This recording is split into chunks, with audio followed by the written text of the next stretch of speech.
Mbunge wa jimbo la Njombe mjini ambaye pia ni mwenyekiti wa bunge Deodatus Mwanyika amesema wale wote wanaopigana vikumbo kwenye jimbo hilo kuelekea kwenye uchaguzi mkuu watafute kazi nyingine, kwa kuwa yeye na wana Njombe bado wana ajenda kubwa ya kubadilisha mji wa Njombe.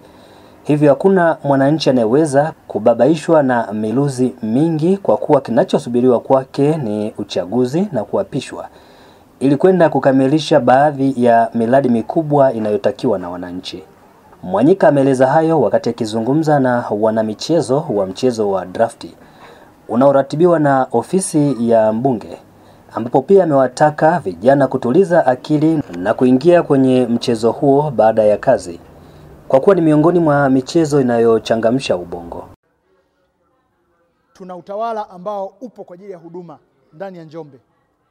Jambo hili mimi nasikia fahari kuwa mmoja wa wabunge wachache ambao wapo hapa kwa ajili ya huduma ya wananchi. Wengi wanahangaika sasa hivi majimboni, wanapigana vikumbo kutafuta hizi nafasi za ubunge. Lakini mimi nimetulia kwa sababu wana Njombe mnanifahamu. Mnafahamu jambo letu. Tuna ajenda kubwa ya kubadilisha Njombe. Mwanyika oye! Tuna ajenda kubwa ya kubadilisha Njombe. Na mimi ajenda hii nasema sio ya Chama cha Mapinduzi, yani wote wana Njombe, uwe Chadema, uwe chama kingine, ajenda yetu ni hii moja. Na mna kiongozi mmoja anaitwa Deo Mwanyika. Wanasema mtumieni. Mtumieni. Yaani msibabaishwe na miruzi mingine. Najua wana Njombe hamtababaika. Hamtababaika. Tupo imara, tuna kazi kubwa, tuna mambo makubwa ya kufanya, na bahati nzuri mambo ya makubwa mimi yote hapa kwenye kalenda yangu. Nangojea tumalize uchaguzi, tuapishwe, tuendelee. Na sasa nitaendelea kwa nguvu kubwa kweli, maana yake zile vichochoro vyote na vifahamu kule. Vichochoro vyote na vielewa. Wapi pa kubonyeza, wapi kwa kwenda, wapi tunataka, wapi tunataka nini na wakati gani. Hiyo ndio faida. Mwisho kabisa, mashindano haya nikiangalia risala ambayo imesomwa na Mwalimu Haule Mahenge, na kushukuru kwa risala, na mimi ni mtu wa vitendo. Katibu wala hutahangaika kunikumbusha. Mimi wanaambia wenyewe, yani ukisha niambia hii ndio ninataka, tukumbushane tu kwa bwana kuna hiki kijakamilika, tunafanya, tunakamilisha. Kwa hiyo kutawanya madrafti kwenye vijiwe, tujue tu idadi. Tukishajua idadi, tunatawanya. Mabenchi mbao tunazo wenyewe, mafundi ni wetu wenyewe. Mimi ni kuwezesha tu. Niambieni ni lini, mafundi wako wapi, mbao ziko wapi, kazi hiyo ifanyike. Kwa hiyo tunataka tuone watu wafanye baada ya kazi wanakwenda kucheza draft. Baada ya kazi unakwenda refresh. Sasa tupendi kuona saa 4 watu wanacheza draft. Nataka baada ya kazi watu wanakwenda kucheza draft. Unafanya shughuli zako jioni kwenye draft.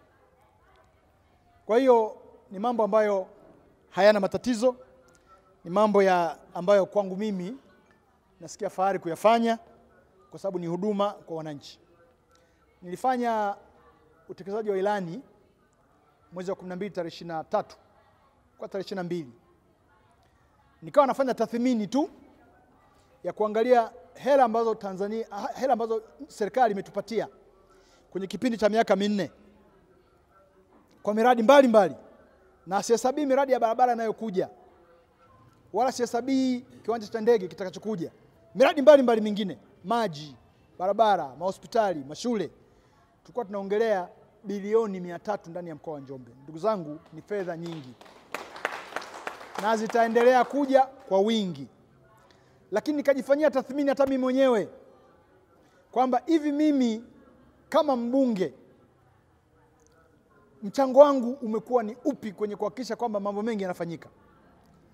Na kwa kweli nilimwambia mke wangu, nasoma hapa asisikitike, maana yake hela ni za familia.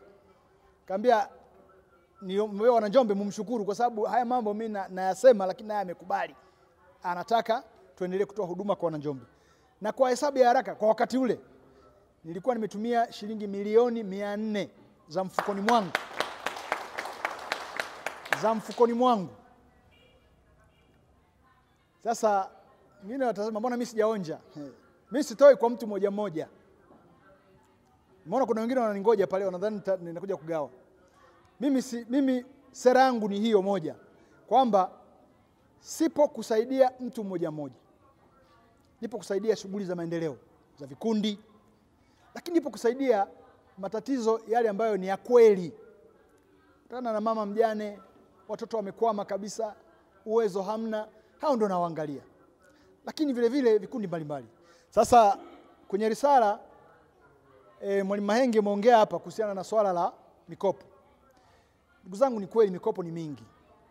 Na moja ombi ambalo mlikuwa mmelitoa na wana Njombe walilitoa ni kuhakikisha kwamba hii watu wazima na wenyewe wanaingia. Tumefanikisha kwenye mikopo ya halmashauri, tumefanya ushawishi, walikuwa wanaishia miaka 30.